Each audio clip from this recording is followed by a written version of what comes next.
Assalamualaikum warahmatullahi wabarakatuh. Perkenalkan, nama saya Arif Rahmanur Rahim, mahasiswa dari YIN Syekh Nurjadi Cirebon, jurusan Pendidikan Agama Islam.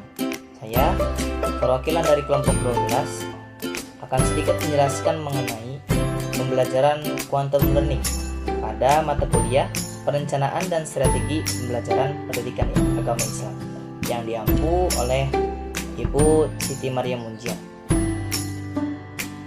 Oke, di sini kami kelompok 12 mempunyai 2 anggota. Yang pertama saya Arif Rahmanur Rahim dan teman saya yakni Siti Lailatul Fitriyah. Apa sih yang dinamakan dengan model pembelajaran quantum learning? Quantum learning pada mulanya berakar dari upaya Dr. George Lozanov, seorang pendidik kebangsaan Bulgaria yang bereksperimen dengan apa yang disebut sebagai sugestologi atau sugestopedia. Prinsipnya adalah bahwa sugesti dapat dan pasti mempengaruhi hasil situasi belajar, dan setiap detail apapun memberikan sugesti positif adalah menempatkan siswa secara nyaman, memasang musik latar dalam kelas, meningkatkan partisipasi individu, menggunakan poster-poster untuk memberi kesan besar sambil menonjolkan informasi dan menyiapkan guru-guru terlatih baik dalam seni pengajaran sugesti. Menurut Bobby De Porter, quantum learning adalah seperangkat metode dan falsafah belajar yang terbukti efektif dan efisien untuk semua unsur, dari mulai kalangan bawah sampai kalangan atas. Quantum learning juga dapat diartikan sebagai pengajaran yang dapat mengubah suasana belajar menjadi lebih menyenangkan, serta mengubah kemampuan dan bakat siswa untuk menjadi sesuatu yang akan bermanfaat bagi dirinya dan bagi orang lain. Quantum learning merupakan suatu pembelajaran yang mempunyai misi utama untuk mendesain suatu proses belajar yang menyenangkan yang disesuaikan dengan tingkat perkembangan siswa. Interaksi-interaksi ini mencakup unsur-unsur untuk belajar efektif yang mempengaruhi kesuksesan siswa.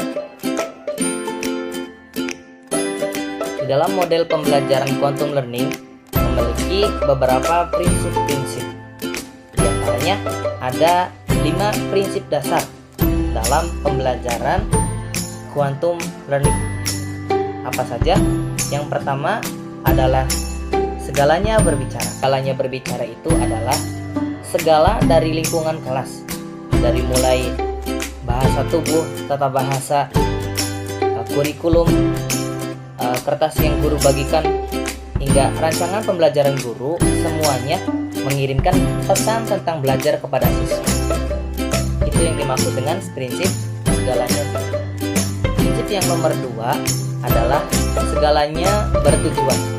Maksud dari prinsip ini adalah semua pengubahan pembelajaran tanpa terkecuali harus mempunyai tujuan-tujuan yang jelas dan terkontrol. Artinya apa-apa saja yang dilakukan gitu di dalam model pembelajaran quantum learning ini harus mempunyai tujuan yang jelas. Prinsip yang nomor 3 adalah pengalaman sebelum pemberian nama.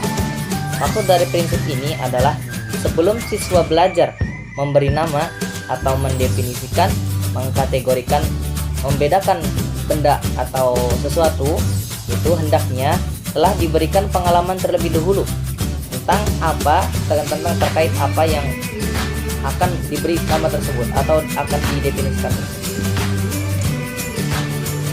Prinsip yang nomor 4 adalah mengakui setiap usaha.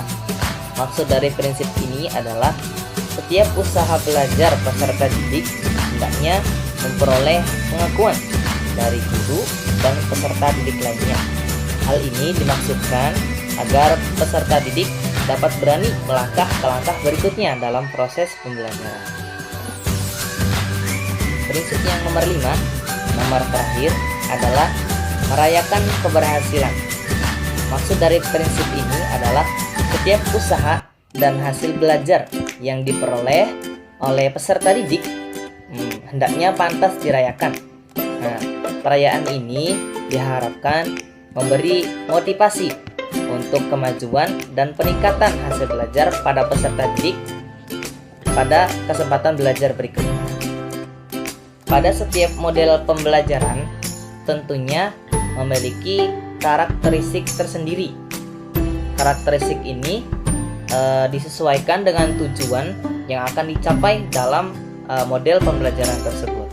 Di antaranya karakteristik dalam model pembelajaran quantum learning yang pertama adalah bahwa setiap orang adalah guru dan sekaligus murid, sehingga seorang guru lebih bersifat sebagai fasilitator dalam pembelajaran.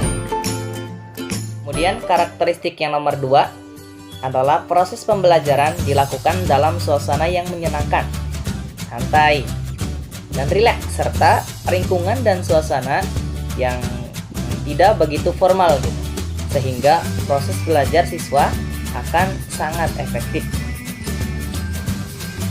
Karakteristik yang nomor 3, tentunya setiap siswa itu mempunyai gaya belajar, gaya berpikir, bekerja yang berbeda-beda, yang merupakan pembawaan alamiah dari peserta didik itu sendiri. Nah, dalam pembelajaran quantum learning ini, si guru itu tidak perlu merubahnya, artinya tetap dalam alamiahnya gitu. Dengan demikian, perasaan nyaman dan positif akan terbentuk dalam menerima informasi atau materi yang diberikan oleh guru ketika sedang dalam proses pembelajaran. Karakteristik yang nomor 4 adalah metode peran, di mana setiap siswa itu harus berperan aktif membahas materi sesuai apa yang sesuai dengan kemampuannya. Ya, karakteristik yang nomor 5 adalah penataan lingkungan belajar yang optimal, baik secara fisik maupun mental.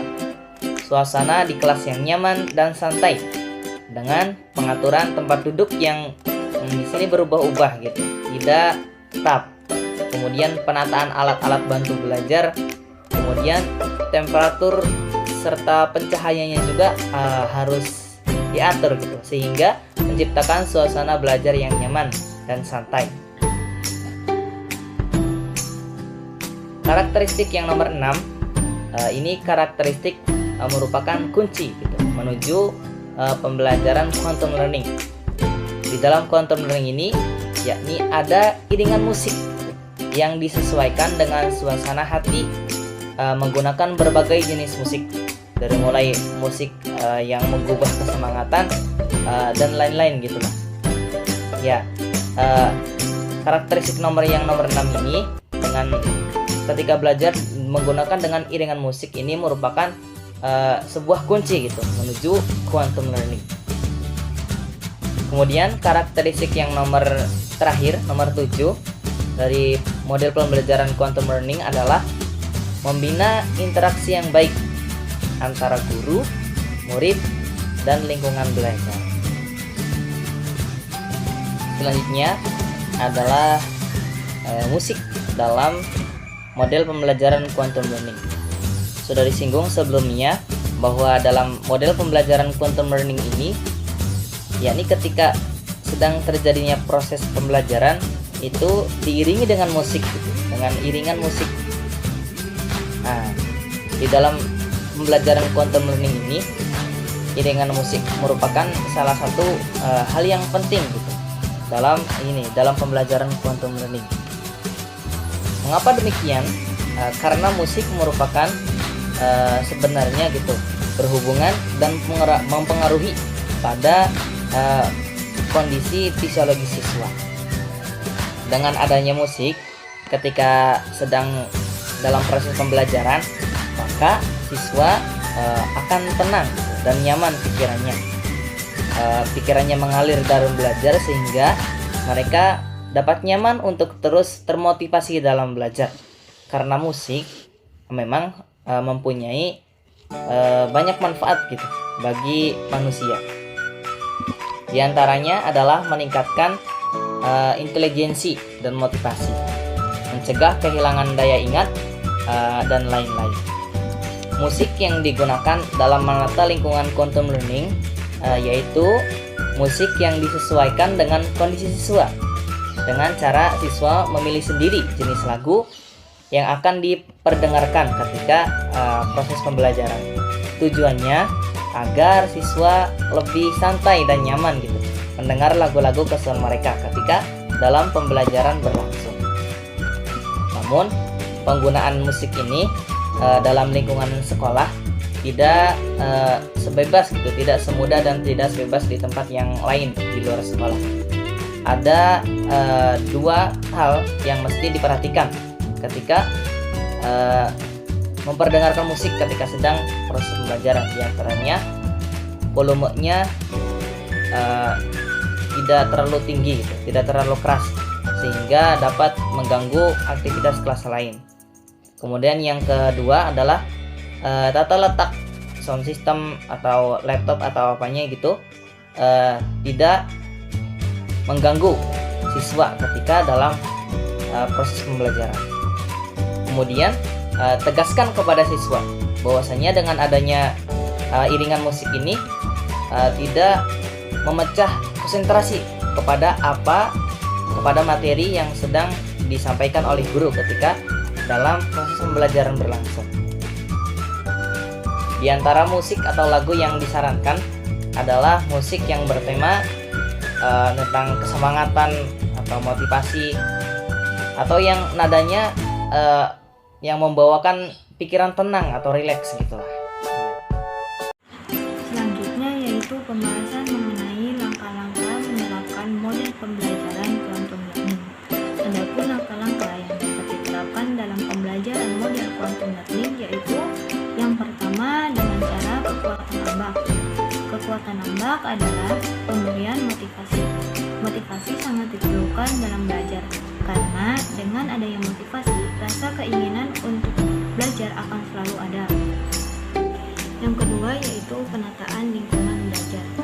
Dalam proses belajar dan mengajar diperlukan penataan lingkungan belajar karena dengan adanya penataan lingkungan belajar akan membuat siswa merasa betah dalam belajarnya dan mencegah kebosanan dalam diri siswa untuk belajar. Yang ketiga yaitu memupuk sikap juara. Memupuk sikap juara ini perlu dilakukan untuk lebih memacu dalam belajar siswa. Seorang guru hendaknya tidak segan-segan memuji siswa yang telah berhasil dalam belajarnya, tapi tidak mencemooh pula siswa yang belum menguasai materi belajarnya. Yang keempat yaitu bebaskan gaya belajarnya. Ada berbagai macam gaya belajar yang dipunyai oleh siswa, di antaranya yaitu visual, auditorial, dan kinestetik. Yang kelima yaitu membiasakan mencatat. Belajar akan benar-benar dipahami sebagai aktivitas kreasi ketika sang siswa tidak hanya bisa mencerna, melainkan bisa mengungkapkan kembali apa yang telah didapatkan menggunakan bahasanya sendiri dan dengan cara yang sesuai gaya belajar siswa itu sendiri. Langkah keenam yaitu membiasakan membaca.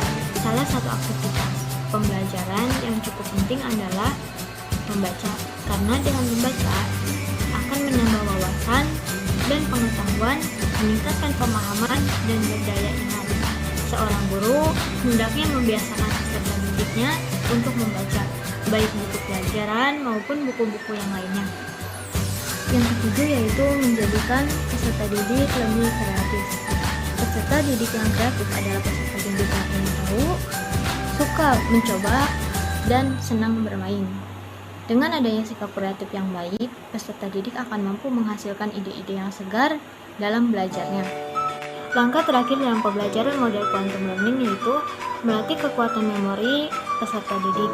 Kekuatan memori sangat diperlukan dalam belajar, sehingga peserta didik perlu dilatih untuk mendapatkan memori yang baik.